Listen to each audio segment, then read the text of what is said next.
হঠাৎ করে মানে সকালে আমরা গেলাম যা ডিউটি মানে বসে মিলাদ টিলাদ পড়াইতেছে পড়ানির মধ্যে ওই পড়ানি শেষ হয়েছে তারপরে হঠাৎ করে আমি আস্তে আস্তে পড়ে যাইতেছি।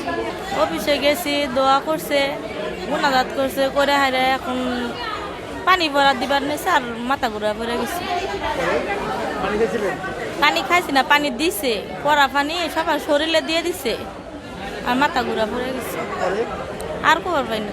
একজন পড়ে গেছে, তারে নিয়ে নামতেছি, হঠাৎ আমার চোখ মুখ অন্ধকার উঠলে, বুকটা খাঞ্চা দিয়ে উঠলে, আর পড়ে গেছি, কইতে পারি না।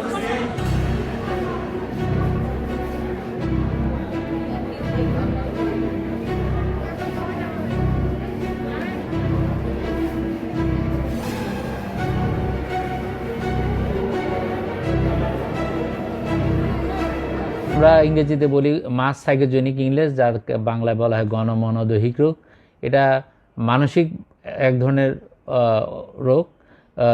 এটা যেহেতু মেয়েদের মানসিক স্থিরতাটা কম থাকে, একজন অসুস্থ হয়ে পড়লে অজ্ঞান হয়ে গেলে ওনার দেখা দেখি বাকিরাও অজ্ঞান হতে থাকে। আমাদের এখানে 20 জন রুগী এসেছিল, তার মধ্যে আমরা 4 জনকে প্রাথমিক চিকিৎসা দিয়ে ছেড়ে দিয়েছি আর 16 জনকে ভর্তি করেছি। এর মধ্যে 15 জন মহিলা, 1 জন পুরুষ, এবং তাদেরকে স্যালাইন আর আদার সাপোর্টিভ ট্রিটমেন্ট দেওয়া হয়েছে এবং তাদের মূল চিকিৎসা হচ্ছে কাউন্সিলিং।